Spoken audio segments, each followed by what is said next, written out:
See, Andy would be just fine. He says he hasn't watched anything since WrestleMania. Queer. Troy is queer. That's right. Get used to it. You better get used to it. Coming straight from you from the Crooked Skull Ranch. I want to give a special shout out to my buddy Kofi Kingston, who's doing his own podcast today. Kofi Kingston's Corner. That's Kofi Kingston's Corner with a K. Look it up on iTunes. Download it now. That's right. The Simpsons already did that joke. Did they? Was it like Krusty's Comeback something? And it was something. It was KKK. Anyway, I haven't watched The Simpsons in 10 years, so I don't know. Anyway. Yeah. So I haven't watched SmackDown, and I haven't watched Raw, and I haven't watched NXT because I spent the last week fighting with my computers to get them to talk to each other in the hopes of moving away from the Mac completely, since it is 5 years old and slowly shitting its pants to victory or defeat, whichever. But like a typical Mac, silent treatment, wouldn't talk about its feelings, you know. And Troy, so you just watched SmackDown. I just recently watched it like yesterday. Yep. Yeah. And Raw, actually. Same. I fast forward to most of the stuff. Okay. So you have seen Raw. I've seen last week's Raw. I did not watch Monday's Raw. So you saw the Raw from 11 days ago. Yes. Okay. That doesn't count. Hey, I'm paying more attention to the Raw storylines than the writers are, so. So there's that. So Sal left us a voicemail that we can talk about, and we can talk about the Rundown Showdown. Well, at least hopefully, well, it's Sal, so he should talk about pretty relevant stuff. And I'm not going to leave you guys voicemails anymore. You always make fun of me. It's a podcast, dude. Of course, we're going to make fun of you. What else do we have to do? So we don't get paid for this shit. So, yeah, I did read a recap of Raw, so we can kind of start there. So that counts for something, right? Mm-hmm. Right. That's right. We have Roman Reigns doing absolutely nothing, feuding with the Big Show. We have Kane. Kane was there.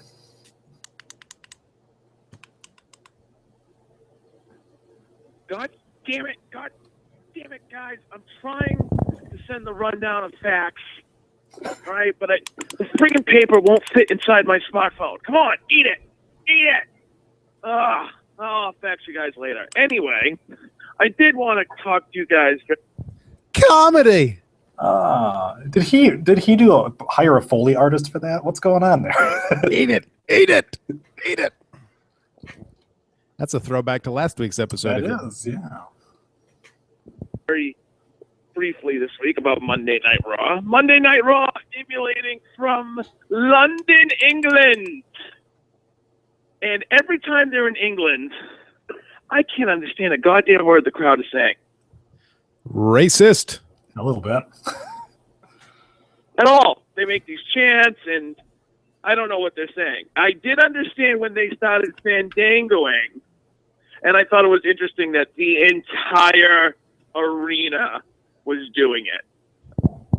Yeah, so they turned Fandango face on Raw this week. I saw that. He dumped Rosa and got up on the barricade and started dancing, and they went back to the old theme song, and everybody's happy again.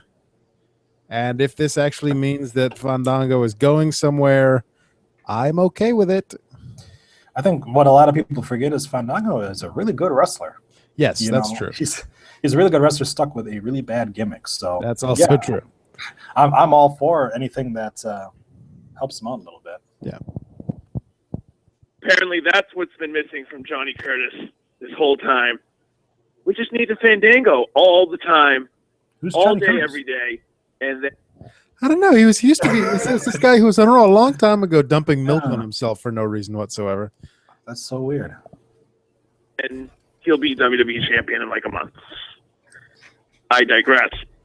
I didn't. Uh-oh. Where'd you go?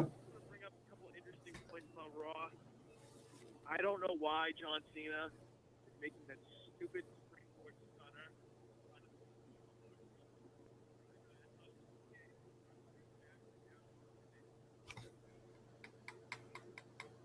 WrestleMania. Why is this not working? Much for it. I don't know. Like, It was it's real like quiet. forcing it. Like, come on, John. You're not a luchador. You're not a cruiserweight. Why are you doing a springboard stunner when you're like 260 pounds? Rumor has it he's doing these springboard stuff as a fuck you to Steve Austin, because despite what Steve Austin says on his podcast, he actually is having an argument with WWE. You have no comment on that at all? The springboard stunner is stupid, but It is stupid. You're not wrong about that. And the it looks RKO is a dumb. stunner too, so No, the RKO is a cutter. that's right. The RKO is the diamond cutter. It's stupid. It's probably the reason why they had Hideo Itami do the go to sleep, even though he did it first, but they probably did it as a fuck you to CM Punk too. The springboard stunner looks so fucking stupid. Mm-hmm. It's I'm gonna jump off the ropes and land on my butt. It's another one of those moves where if you put 1 ounce of realism into it, you're just like, why don't they just fucking get out of the way? Like, or when he does that, why do you go down with him? Like, Yeah. Well, that's just like that's momentum. Is what that is. That's just momentum. He like grabs the back of their head and like slams it right into his like gigantic bicep. I think it's supposed to be the He's shoulder, but still. Whatever muscly part of him is exposed. Beyond me. And on that note, he's doing this whole U.S. challenge thing, right? United States Open Challenge, United States Title Open Challenge. So when the Extreme Rules comes, I don't know what's worse. If he loses the title to Rusev, then they basically took him end of the streak for no reason. But then if he keeps the title, we're going to continue this United States Title Open Challenge weekly segment. And how long before that gets really old? I mean, seriously? I disagree. I do agree that they are stuck between a rock and a hard place when it comes to Extreme Rules, because if you have Cena go over Rusev at Extreme Rules, then you make Rusev look like a total chump. But if you have Rusev go over Cena at Extreme Rules, then why the fuck just have him go over WrestleMania? But I like the Open Challenge. I like that. There are certain aspects of the Open Challenge, of the John Cena U.S. Open, that I don't like the fact that he is kicking out of people's finishers, like on Raw this week, where he fought Bad News Barrett and kicked out of a bullhammer. Yeah, but Bad News Barrett is like 27 finishers, so it's kind of hard to figure out which one he's using anyways. But my bigger problem is the level of competition he's beating. He beat one of the longest reigning, or maybe the longest reigning U.S. champion, Dean Ambrose, like a bitch. And then he beats 5-time Intercontinental champion Bad News Barrett like a bitch. Like, this is how you elevate the title, is by taking the former champions and having them lose on Raw. Yeah, and that's the thing. They're having good matches. Mm-hmm. The matches themselves are pretty good, but the idea of and I understand why they're doing it. They're trying to re-elevate the United States Championship, trying to make it a worthwhile title to go after. But I don't like and I'm going to say this, and everybody's going to get on my ass because I'm going to say it, but I don't like that it's John Cena that's doing it, because it's Cena, and Cena is a superhero, and Cena's not going to fucking lose on Raw. Mm-hmm. So it's nice to see them, quote unquote, elevating, Dean Ambrose, Wade Barrett, Stardust. But it's one of those foregone conclusions where he's scheduled to fight Rusev at Extreme Rules. Why the fuck would they give the title to Stardust right now? So I think it would be a great swerve. Yeah. I mean, we technically have a title match announced that's not going to happen, because we had Paige win the Divas Battle Royale. Yeah. And then now she is gone. So injured. Yeah. And that makes my penis sad. So not only that, but now we're going to get heel versus heel, I guess, because it looks like Naomi is going to be going for the belt, which doesn't make a whole lot of sense. He talks about Naomi in a little bit, so we can hold off on that for just a sorry, moment. Let's go back to this here. if it decides to work. Also on Raw this week, once again, Adrian Neville. Excuse me. Man without a first name, Neville. Had a great match with Dolph Ziggler. I actually thought at one point he might win. Maybe that's my fault. But I thought it was a good match. And then afterwards, Captain Lou's bastard Irish son comes out and beats up everybody. And now there are reports that there's going to be a Kiss Me Arse match at Extreme Rules. I swear to God, that's what I just read. It's going to... I haven't read that anywhere, and I think that's a terrible idea. I haven't read it anywhere. Especially for Sheamus, for fuck's sake. AFAB News or something like that. Yeah. I haven't heard anything about a Kiss My Arse match. Neville, I like what they're doing with Neville. He's not getting the typical NXT treatment where he has an undefeated streak and then starts losing for no reason. He is losing right off the bat. Well, I don't want to say right off the bat, but he is losing. But he's losing in such a way where it's to guys that you would expect him to lose to because he's a new guy. So it's not him facing jobbers and winning for no reason. It's not him having a winning streak and touting that winning streak and then losing to R-Truth.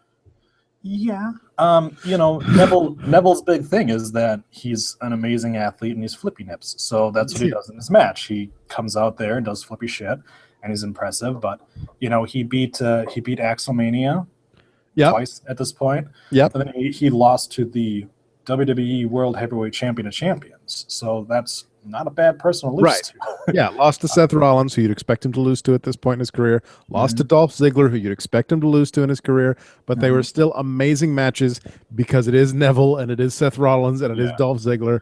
I'm sure his match against Curtis Axel was fantastic because Curtis Axel can throw a fucking match together. Yeah. And you expect him to go over Curtis Axel, not just because it's Curtis Axel and that's how they're booking Curtis Axel right now, but Curtis Axel is one of those guys. I mean, he was on NXT for a while to play this exact same role. He's one of those guys who wins from time to time, and when he wins, it's great.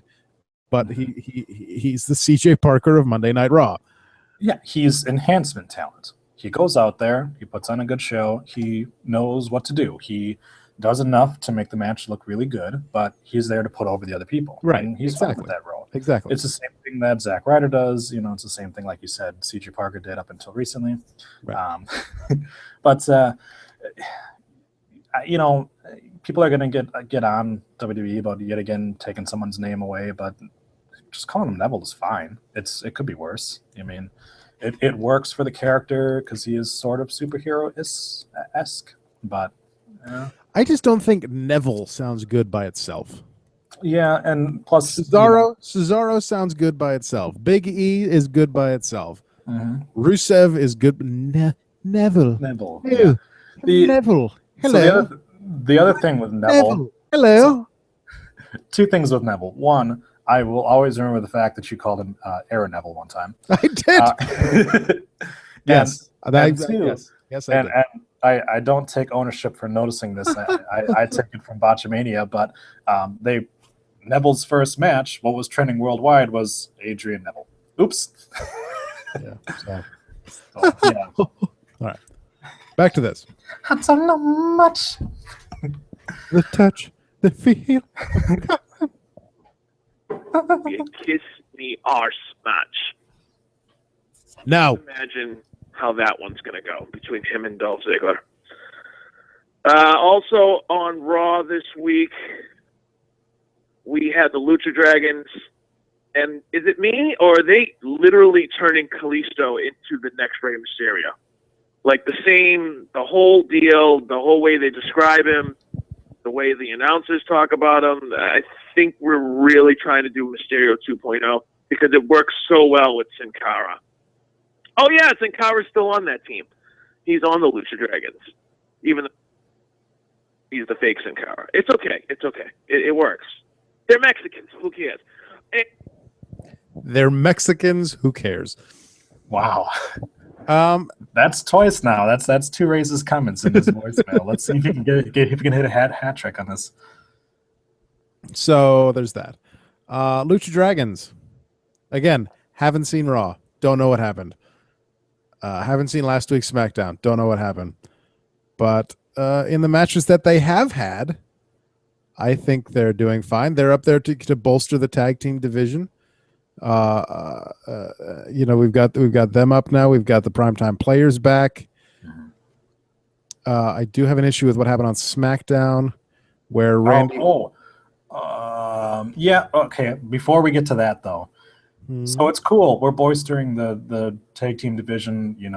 Kalisto and Sin Cara, but then you have the primetime players, and you probably didn't see this, but they did a little backstage segment. Sal talks about that. I saw that. I saw one that they did last week, which was retarded. Yeah, we're the Ascension. We're wearing football pads and traffic cones wrapped in foil. Yeah. So the other thing is WWE insults their audience so much that while they're doing that impression, they keep cutting in shots of the Ascension, just so you know that they're making fun of the Ascension. Those is that Ascension. Okay, that's what they're talking about. By the way, ProWrestling.net does say that the Kiss My Arse match is at Extreme Rules. So God damn it. There is actual legitimate mothercocker. Yeah, that looks like it's actually a real thing. So big white ass is gonna get kissed. Yeah. But yeah, on SmackDown. Or maybe that's this week on SmackDown. Either way, it might be happening tonight. It might have happened last week. I don't remember. No, I think it was Randy Orton. Randy Orton faced Chicken or Swiss. I can't remember. And there was some chicanery, and Chicken or Swiss won. So Randy challenged both of them to a match, to a handicap match, and won. And do you know how he won? By an RKO out of nowhere. Fuck your tag team champions. We had fuck them in their stupid faces. We had Roman Reigns and Daniel Bryan take out the entire tag team division one time. We know how WWE feels about their tag team division when it comes to main event talent. Here's the main event talent. Here's the tag team division under my ass. So yeah, it's more ridiculous. And again, it had another dumb spot. Hey, scout Randy Orton, don't go off the top ropes, because guess what's going to happen? Your ass is getting RKO'd. And what better video to watch than your buddy Evan Bourne's video of him getting RKO'd out of nowhere? Don't do it. I don't even know what Tyson Kidd was doing. You'll see it when you watch it. He's applying nothing. It's I don't have cable. I don't watch SmackDown anymore. I read the spoilers. Oh well, your time is coming. I read the spoilers on Tuesdays. That's what I do now. Is your Chiron a reference to the Wizard of Oz? The what? No. What are you talking about? The Wizard of Oz. No. Okay. Are you talking about the thing below my name there? Yes. Oh no, that's Seth Rollins promo that he gave. Oh, for Kane. Okay. Yeah, Kane, and Kane was there. my brain went, and you were there, and you were there, and you were there. And I maybe that's what Rollins was talking about. And I hate that movie, by the way. But anyway, you should watch The Miz or The Wiz. Sorry, and The Miz. They should remake The Wiz with The Miz. The Miz Wiz. The Miz Wiz. He used to have a finisher called Get on down the road. Finisher used to be called the Wizard of Oz. You remember that? I don't. Well, it happened when he was in ECW with Johnny Nitro. Well, not any worse than the skull crushing finale, or the skull fucking finale, apparently. Yeah, when Miz and Morrison was a thing. Miz Orison was a thing. Miz Orison. That was anyway. Here's this. By the way, speaking of that. Last thing I wanted to mention is the Primetime Players cut a promo. And they've actually been pretty funny picking on other tag teams recently. And this week they were picking on Los Matadores. And they said, when is the last time you've seen a Puerto Rican bullfighter? And I was like, wow, way to bury them. Not that they haven't already been buried, but they just completely threw their gimmick down the drain with that one line. So good on the Primetime Players, because they're literally just embarrassing every other tag team verbally when they cut these promos. But I don't know where this is going, other than I'm sure they're going to cut one on Cesaro and Kid pretty soon, and maybe that will lead to a title match. Any thoughts on that? Or Naomi's heel turn, where she all of a sudden became the Jazz of the 90s and decided that she was going to be dominant and just destroy Paige because she's angry. This is what I had to say to that. But if you guys want to talk about that this week, that would be great. And also, just as a side note, I'm watching the best debuts on the WWE on the Countdown show on the network. And one of them, of course, was Kane. And everybody remembers Kane's debut by Vince McMahon's call on commentary when he says, that's gonna be Kane!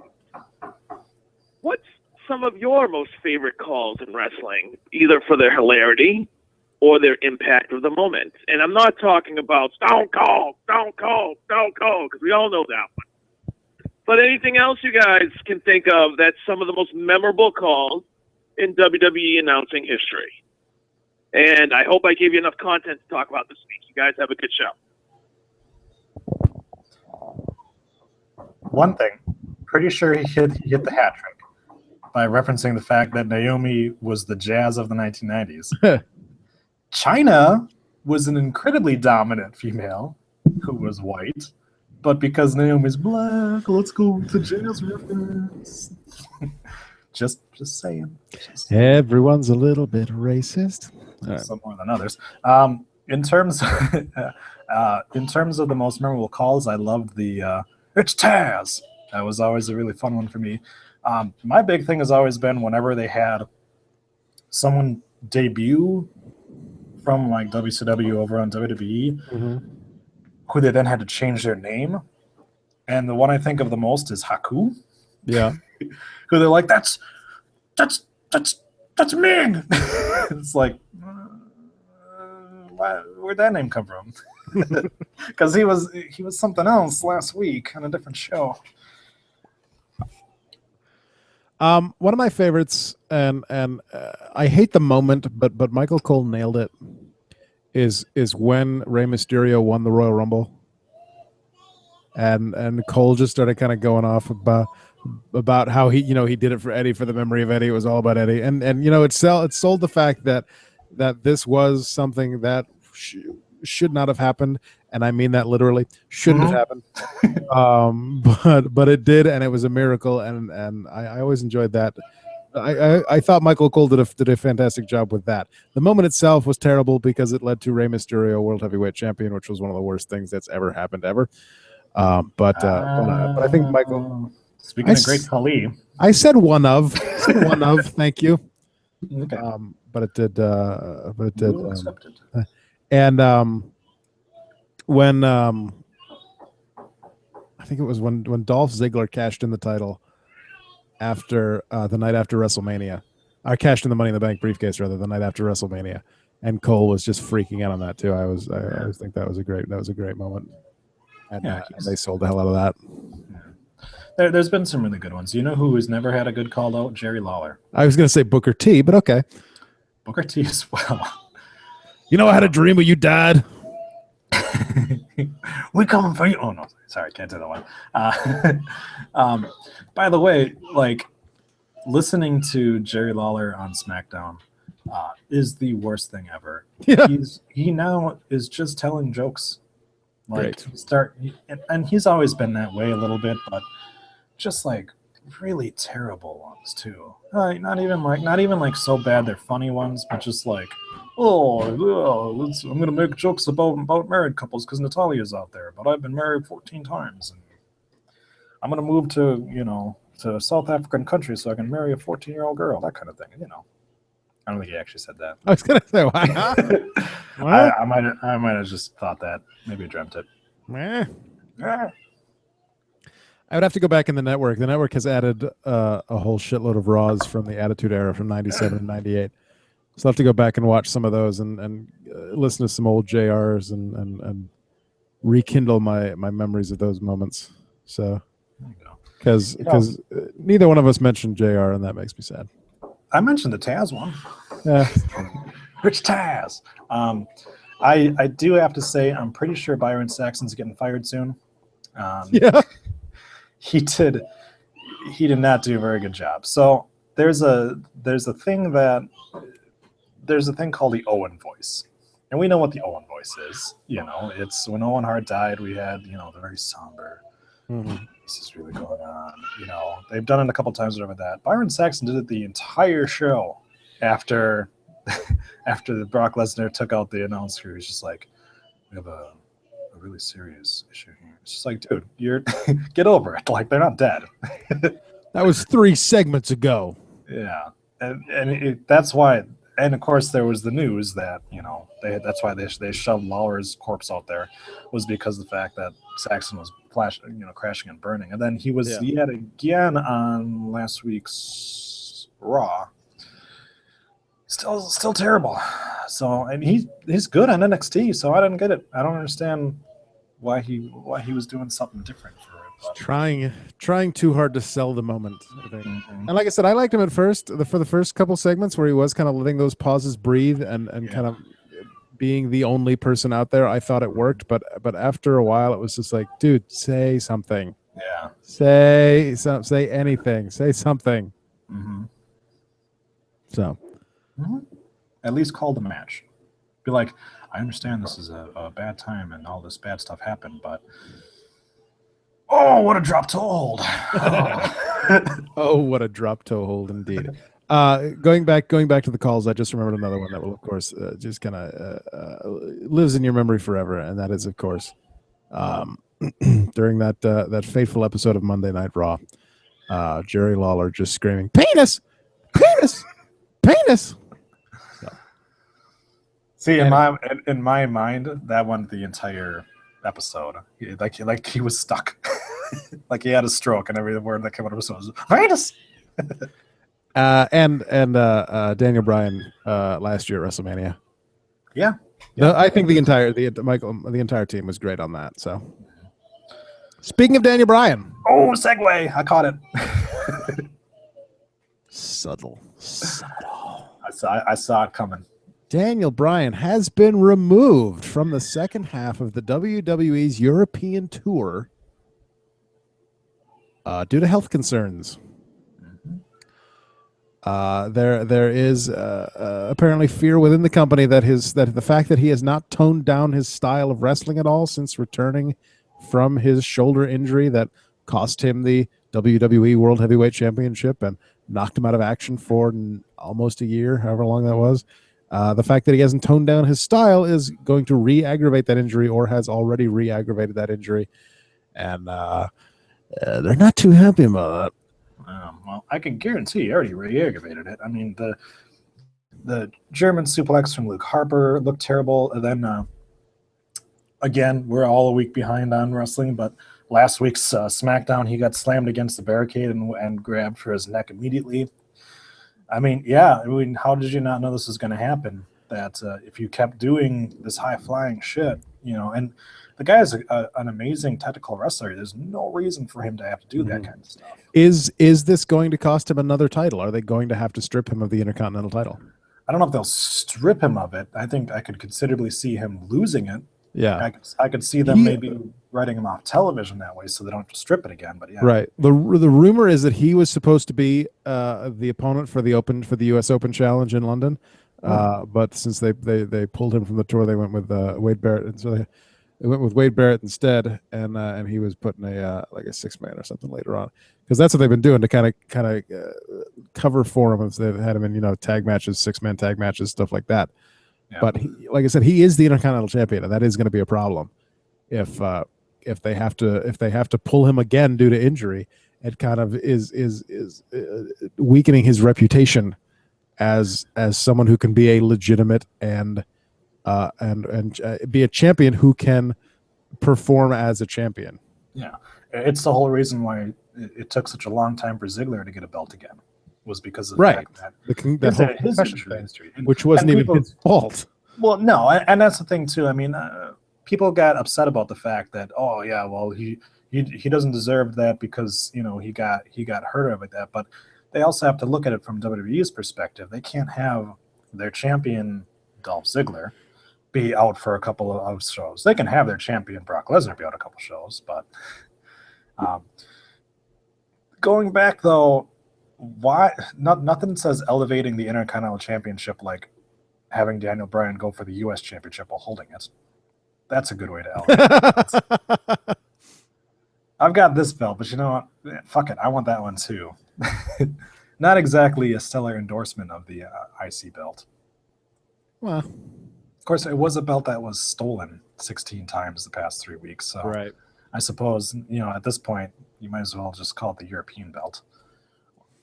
Or the hardcore belt. Let's break it into pieces. 24/7 Intercontinental title rule. Yeah, let's do it. I actually enjoyed that shit right up until one of Godfather's hoes won the belt. Then I was like, yeah, this gimmick's done. It ran its course. Molly Holly, though. Yes. Molly Holly as hardcore champion was genius. I was fine with that. That was great because that was actually fun storytelling. Not, oh look, one of the hoes took advantage of the fact that this one knocked out. That was kind of stupid, but it had a lot of funny moments to it. And Crash Holly and the Mean Street Posse was a feud that will live in the halls of wrestling legend forever. That's right. Fighting in a fucking Chuck E. Cheese. He's in the ball pit. Wasn't it also the first time that we had JR's candy dish be used when Taz grabbed it off of it? Do you remember that at all? Taz hit someone with JR's candy dish. I don't remember JR having a candy dish. I don't ever remember him having it until it was used. And then later on, they had a feud where Taz feud with Jerry Lawler. Yeah, I remember that. And then JR used his own candy dish to knock out Taz. But I don't ever remember them referencing the fact that he apparently had a dish. So JR was a man who couldn't make it through a 2-hour episode of Raw without a sweet? Yes, apparently. Apparently that's one of the side effects of Bell's palsy. Give me some sugar, Michael. I can't get it. I don't know if I got diabetes or Bell's palsy, but I can't get through a show without these Twizzlers. I told the man I needed some Werther's Originals. Yeah, that is true. He's an old enough guy. He probably would have Werther's. I got Werther's and some saltwater taffy in there. Oh, that's a cough drop, Bobby. Put that down. That's right. By God. By God. By God. By God, feel the mentholated vapors. Now that's, I would listen to his podcast if the entire thing was just that. By God, I'm sitting here doing this podcast and I'm enjoying myself some juicy fruit. As God is my witness, I made $1,400 on DraftKings.com. DraftKings and WWE are actually teaming up now to promote something with SummerSlam where you can enter like a one-day draft thing and win a trip to SummerSlam or win some other fancy stuff. Mm-hmm. And I was all for it until they're like, okay, $3 to enter. Well, fuck that. It's like, huh, Or you can enter for free if you put money on file with us. Yeah. Suck a dick. I assume that the person who wins it is going to spend a lot of money on a bunch of entries, enough that they probably could have just. They got to recoup their. Could have just bought a ticket to SummerSlam. That's right. Anyway. Did you you haven't watched NXT, but we finally got the debut of Dana Brooke. We did. I heard that it was kind of terrible. It was very terrible, and apparently her gimmick is that she is a bodybuilder who is also a nymphomaniac. I'm sorry. Because if you'll see when you watch the match. Okay. She seductively is like, oh, I'm so awesome, and then bends over and shit like that. The entire thing was just like, look at how fucking hot I am. So yeah, and I didn't know that she faced Blue Pants. Yep, and won, of course. And it was terrible because she's just a bodybuilder who's kind of pretty, with big fat tits. So I had hopes too because it's NXT. So I actually had hopes for her. That's what I was shocked at. It was just like, we're really having the seductress character in WWE or in NXT. I understand it on the main roster. That's all they've got. But I was a little shocked to see that, because even the sexy people or whatever that on NXT still have another layer to their gimmick. I mean, Sasha Banks thinks that she's sexy. She is, but she also plays a character who's like, I'm so fucking awesome. And Carmella's the same way. Dana Brooke is just like, look at my body. Yeah, that's what steroids get you. Yeah. Look at you. Blink. All right. That's right. It gets your dick hard. Catchphrase. All right. So look forward to that when you watch NXT. That you get, and you're gonna notice it right away too. You're gonna be like, "Yep, Troy was right. Nymphomania." Speaking of nymphomaniacs, last week on the Rundown Showdown, we had our final first round matchup. Yes, it's taken a while. Shut the fuck up. Kathy Lee and Hoda hosting Monday Night Raw. Please tell me that's not the nymphomaniacs you're referring to. Of course it is. Versus Titus O'Neil getting food poisoning and throwing up in JBL's hat. Oh, girls. I think I'm about to throw up in JBL's hat. All right. Puke is always JR's funny. Drunk hags are never funny. Titty sprinkles. I'd rather vomit than watch Kathy Lee. Oh, nice. Dear Andy, shave that fucking beard. Dear Josh, calm the fuck down. Dear Adam, congrats on the newest addition to your family, and screw the Soupcast. Good day. I don't even get Memphis. I'm on like 75% of the episodes. Come on, you fuckers. Chicken noodle and rice. Nice. New England calm chowder. I don't know what this is, but I want to say I really enjoy soup. The only reason I'm not voting for Titus, because that was fucking gold watching him throw up in JBL's hat. A puke aficionado. Gross. Either one. I'd rather see Titus puke every day than ever see those two in the ring. Oh, and this shit is still going on? Thought that showdown was done by now. Y'all barely even mentioned it on the show. Maybe do 2 a week until you get to the final 4. That way it'll get done sometime this year. Maybe. I don't care what you think. Go fuck yourself.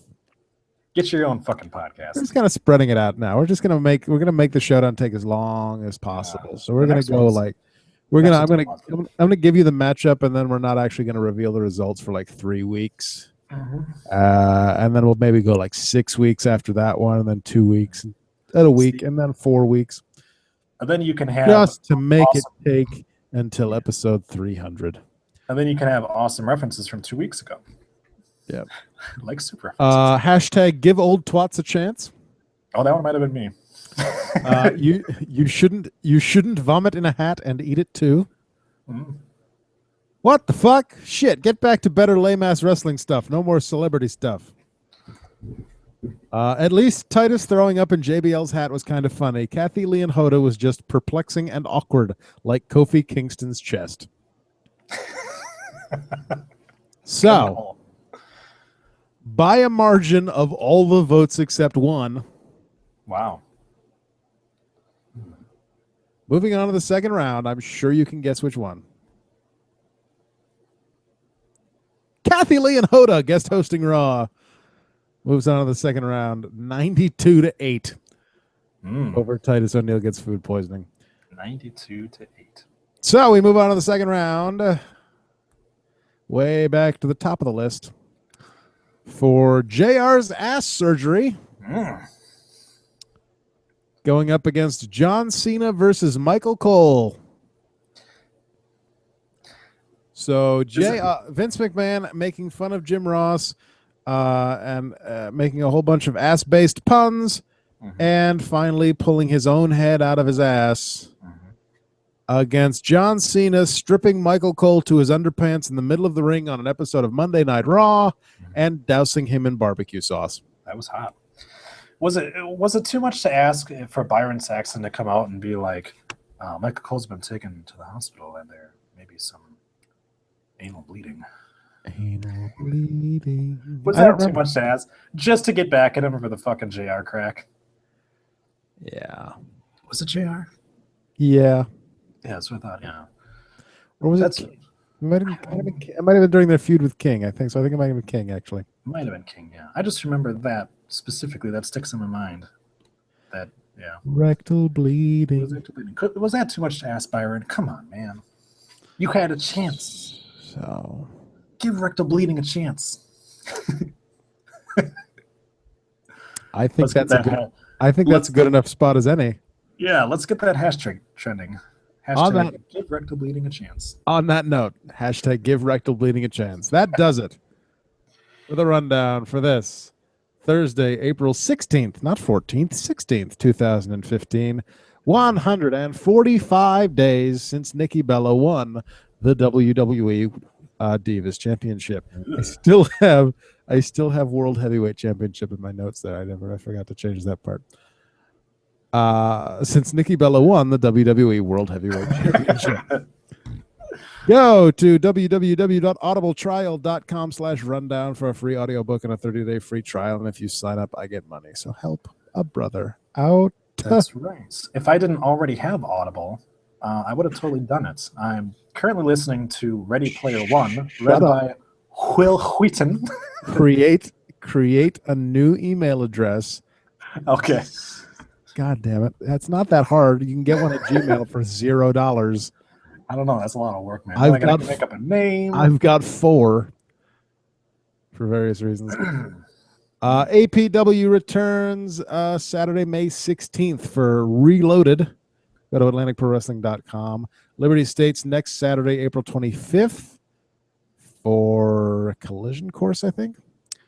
And Lucky Pro Wrestling Mayhem at the Elks Lodge in Clinton, Mass. on Saturday, May 16th as well. I will be doing one of those shows, obviously not both. Follow us on Twitter at Rundown Podcast. I don't think I posted anything this week because, send your feedback, send your catchphrase suggestions, send your fake sponsors, or send us $50 and we'll say whatever the hell you want. We'll promote your event. We'll pass along a message to a friend. We'll do it. I'll say racist shit for $50. We'll do rundownwrestling@gmail.com. Leave us a voicemail at 206-202-6478. That's 206-20. Next. Facebook.com/rundownwrestling. Like us and tell your parents to like us. Go to rundown.podomatic.com to make a donation of the monetary variety. Click on the PayPal donate button on the right-hand side of the page. Go to youtube.com/rundown podcast to watch our archived episodes. And go to google.com/plus Adam Rundown host to circle me on Google+. Buy yourself some poetry at tinyurl.com/distant horizons. Go to shadowvein.net to check out that podcast. Episode number 15 dropped this. Is it 15? Whatever the fuck episode it is. Either way, it dropped this week, and I am the only person in it because surprise. It is a contest winner from the short story contest that they had. So I got to read a pretty awesome short story about a serial killer. So check that out. And you know who's still on the show? This motherfucker. Some bearded bastard won't give me a fucking job. Yeah, it's not a job. You don't get paid. I don't care. I even get to do a southern accent. Search for us. I can do a southern accent all day fucking long. It's not. No, the serial killer is not Steve Austin. It could be. I'm gonna drag you up to my Broken Skull Ranch, look in your eyes, and go, what, and then slice your throat. The Broken Skull Challenge is literally that I'll break your skull and skull fuck you. The literally Broken Skull Ranch. The literally Broken Skull Challenge. Hidden Valley Ranch. That's right. Go to search for us on iTunes under the Rundown Wrestling Podcast. If you subscribe, the podcast is delivered to you absolutely free each and every week for $0.00. If you cannot afford a monetary donation, please leave us a 5-star review because that helps other people find us. And if you leave us a text review, we will read your name and your review at the end of a future episode. It's been far too long since anyone has left us a review. We have 16, and I'm starting to think that's as many people as ever have listened to this show. That's our limit. Not that I care. We're also available on Stitcher, also under the Rundown Wrestling Podcast, also free. Just download the Stitcher app to your iOS or Android device, or go to Stitcher.com and stream it from there. 1 billion people have downloaded the Stitcher app, and you should too. It's easy. Let Michael Cole show you how to download an app now. Just click on your search bar and search right in there, and then you can find the Stitcher app, and then look for the Rundown Podcast. Download that. Just search for STITCHER. Mm-hmm. And when that comes up, you click the button that says Get. You'll have to enter your iTunes password. At least once. Mine is I Heart Donkey Sprinkles 12345. Write it down. My iCloud email address is michaelcole@gmail.com. Don't use my account, you guys. Don't do it. I don't know why Michael Cole became flamingly gay. Because he is flamingly gay. Anyway, thanks to Tegan Brown for the logo. Thanks to everyone for listening. Thanks to nobody on the side this week. We did have one viewer, but they never said anything. What the fuck, man? Get you typing. Thanks to Troy. Thank you. And thanks to I Fight Dragons at ifightdragons.com for the theme song. Next week, maybe, just maybe, we'll have more than 2 hosts. And maybe, we'll actually fucking watch this show. We'll have watched wrestling next week. Maybe. And as always, Jacob, good night and good luck. Fan Dong, go fuck yourself. And tune in next week for another Titillating. You always go for titillating. Because I like saying titties. For another nip-pinchingly great episode of the Rundown Podcast. I was going to say balls-drenchingly sexy. Ooh, I like that one too. You keep talking dirty like that. That's a gross phrase. That is a gross phrase. Balls-drenchingly. Episode of the Rundown Podcast. Yeah. Maybe next week we'll do a meat cast. Lay it out on the counter, boys. That's right. Thump.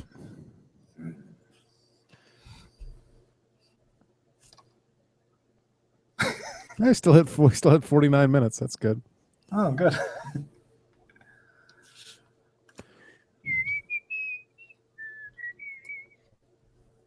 Stop. In the name of love. Wow. Before you break my heart.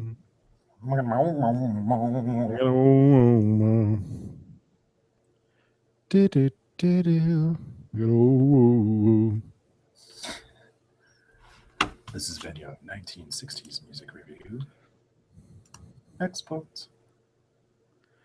I'm removing noise. Oh, hot. You don't remove noise. I have to remove your noise for you. I went back to using the stand this week. I think it works better. It looks better. I just have to remember to move here and not over here. Mm-hmm. And I don't know why it stopped making noise in the middle of that voicemail. I don't know. That was weird, yeah, because then I was like, you're talking too, and I don't hear you. Yeah. And I heard that part. We'll edit it in post. So all of a sudden I looked down and there was no little green dots on my thing. And I was like, I don't know what the fuck's going on there. It doesn't fuck up. All right. I'll be right back.